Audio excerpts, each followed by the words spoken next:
Hi everyone, and thank you so much for watching my channel The Witty Turtle. My name is Anvesha and right now I'm a CMA finalist.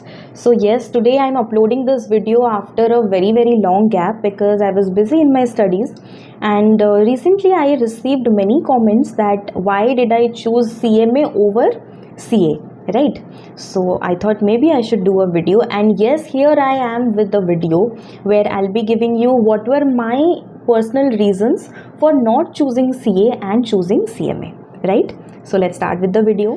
So let me start off by saying something about my family background. I come from a family where everybody is a professor, right? And everybody comes from science background. So I completed my 10th के बाद I joined 11th and 12th in science, right?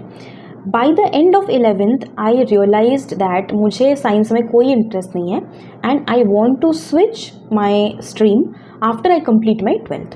So 12th ख़त्म हुआ, I scored pretty decent marks in 12th, and then उस point of time पे there was an exam going on which was known as IPM, which is Integrated Program for Management, which was a 5-year course happening in IIM Indore, right? So मैंने वो exam दिया, तो उसमें मेरा cut off से कुछ 25-30 marks कम आए थे, right? So there were 3 options at that time for me. First is to drop a year and prepare again for IPM and go to IIM Indore. The second option was to do BCom in some local college, and the third option was to do BBA in another college in another city, right? And at that point of time my family was going through some family crisis, detail नहीं बोलूँगी, जिसकी वजह से मुझे बहुत ज़्यादा depression, anxiety ये सब हो रहा था. So at that point of time I was in no mood for dropping a year and staying at home in that environment. So जैसे ही करके मुझे बाहर जाना था, मुझे उस टाइम पे चेंज चाहिए था. So I took admission in BBA in a college which is in Bhubaneswar, which is the capital of Odisha, right? So now I am in the first year of BBA in college. I shifted to hostel. Life बहुत अच्छी चल रही थी. फिर क्या हुआ ना कि उस टाइम पे मैंने सोचा कि मुझे आगे करना क्या है. So right now I'm doing BBA. I'm in the first year. Then I'm going for MBA. After that, because I already told you that I come from a family of professors, तो मुझे भी वही करना था because I love teaching, ठीक है? तो अब टीचिंग के लिए बेसिक क्राइटेरिया होता है PhD. So after completing MBA I have to do PhD, right? So let me count how many years. 3 years of BBA, 2 years of MBA, and minimum 5 to 6 years of PhD. And here we are assuming that I got everything in the first attempt, right? First attempt में MBA, first attempt में PhD. So 3 + 2 + 5 और 6 which is 10 to 11 years from that particular date. So उस time पे मैंने सोचा कि आज से लेके 11 years के बाद मैं सेटल होंगी. 11 years वो भी minimum, which may go up to maybe 12, 13 और 14, right? So at that point of time I started exploring for some other options. So when I was in the second year of my BBA, my father met somebody who was a CMA at that time, and he was also preparing for CS professional, right?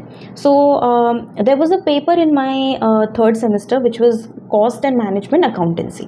तो उस paper में कुछ एक doubt था. सो मैं उनके पास गई and I asked those doubts to him. तो उन्होंने मुझे समझाया. Then he told my father कि आपकी बेटी शार्प है, why don't you make her do CMA after her graduation, right?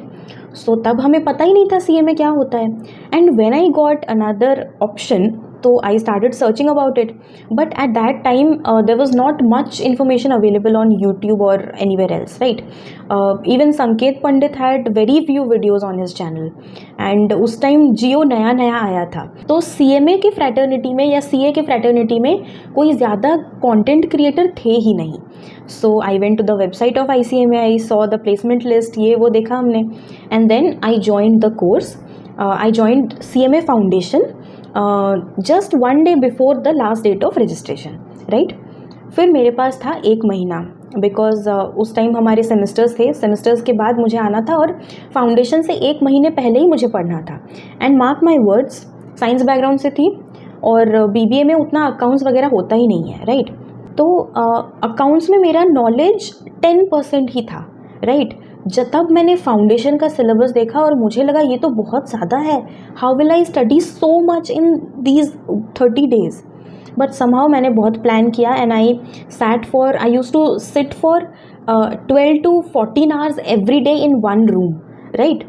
इतना टाइम बैठ के मैं पढ़ती थी फाउंडेशन के लिए and I cleared foundation in the first attempt and I scored pretty good marks which is 307 out of 400। And उस time पे MCQ नहीं होता था, उस टाइम पे आपको प्रॉपर आंसर लिख के देना पड़ता था। And there was a paper called economics and management where I scored 92। I will insert a clip of my marksheet over here. So foundation clear हो गया तो तब मेरा कॉन्फिडेंस बहुत ज़्यादा आ गया, राइट। फिर नेक्स्ट सेमेस्टर में जब मैं गई तो उस टाइम पे क्या होता था कि उस टाइम गर्मी का सीज़न था, right. And I was in hostel, as I already told you, hostel में बहुत गर्मी होती थी।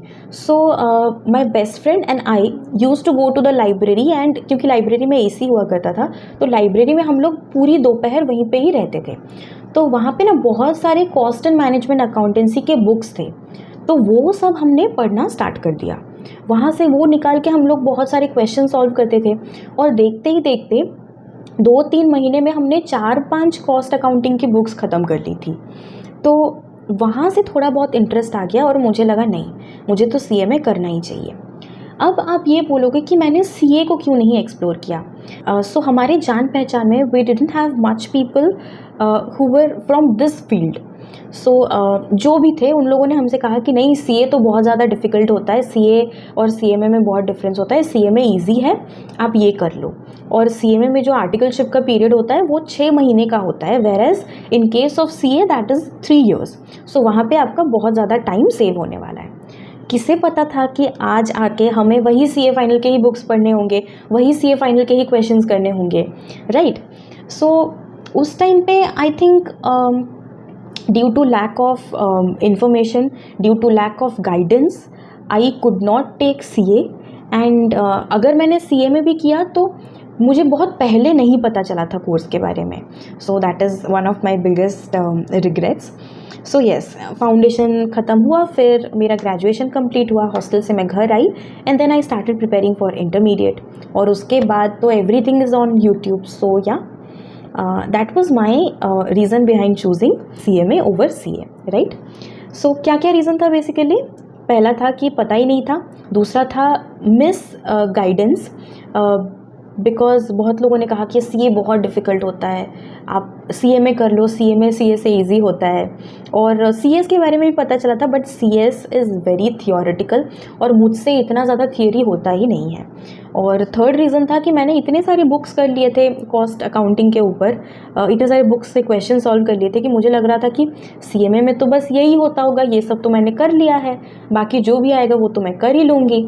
सो तब पता ही नहीं था टैक्सेशन क्या होता है, GST क्या होता है, ऑडिट क्या होता है, ये भी नहीं पता था, right. So ya that was my journey till now. And अभी I have been getting many messages कि मैं जून का मेरा रिज़ल्ट क्या हुआ। So I could not give the June attempt because of some health issues, but ya December attempt I will be giving. कितने groups दूंगी, क्या दूंगी, वो मैं खुद श्योर नहीं हूँ। So once I get sure I let you know. तो यहाँ पे मैं बस यही बोलना चाहूँगी कि आपको अगर कुछ चूज़ करना है ना, प्रॉपरली आप रिसर्च करो उसके ऊपर, because now you have smartphones, now you have internet connection, now you have so many content creators on YouTube available to guide you कि कौन सा वाला स्ट्रीम आपके लिए, कौन सा वाला कोर्स आपके लिए सही है। कभी भी पैसा देख के मत चूज़ करो कि इसमें अच्छा प्लेसमेंट हो रहा है, इसमें जाएंगे, नहीं, क्योंकि जब तक आप कोर्स ख़त्म करोगे हो सकता है ट्रेंड चेंज हो जाए, राइट। सो ये नहीं चूज़ करना है। और हमेशा ये प्रेडिक्ट करना सीखो कि 5 साल 6 साल बाद किस चीज़ का डिमांड रहेगा, right. This is very important कि आप फोर्सी कर पाओ कि 5 years down the line which course will be in demand and choose accordingly. Skills develop करना is very important because placement किस बेसिस पे होता है, what all skills do you have and what can you bring to the table. Company उसको job देगा जो ये काम कर पाएगा, वो कितना मार्क्स रखा है वो इम्पॉर्टेंट नहीं होता है, राइट। सो येस, अपना इंटरेस्ट देखो, थोड़ा फोर्सी करने की कोशिश करो एंड डू प्रॉपर रिसर्च करो। और जो उस फील्ड से हैं वैसे बहुत सारे लोगों से पूछो. You have LinkedIn, you have Quora, you have Instagram, you have YouTube, and you have so many other options. You have Twitter, right? So यहाँ पर आप कनेक्शन बिल्ड करो, आप बहुत सारे लोगों से बात करो and then choose your career wisely, right. CMA join करने के बाद मैं रिग्रेट तो नहीं कर रही हूँ, बट येस ये रिग्रेट ज़रूर है कि अगर थोड़ा पहले पता होता तो मैं CA एंड CMA दोनों साथ में कर लेती, क्योंकि CMA ईजी तो नहीं है, क्योंकि उतना ही आपको पढ़ना पड़ेगा जितना आप CA में पढ़ रहे हो, right. Yes, the level of question in CA is a little bit higher, 19-20 का फ़र्क है, but you have to do the equal amount of hard work in CMA also. So yeah, if you want to do CMA then yes, my channel is there for you. And अगर आप देखो, अगर आप बहुत ज़्यादा hard work नहीं कर सकते हो then yes, MBA is a better option for you. अगर MBA के बाद आपको कॉर्पोरेट में जाना है then MBA is a better option for you, right? So that was about this video. If you find this video helpful and insightful, then do write to me in the comment section below, and also share this video with all your friends who are in 11th or 12th or who are doing their graduation and want to pursue CA or CMA or CS or MBA, right? So yeah, take care of yourself and I'll meet you in the next video.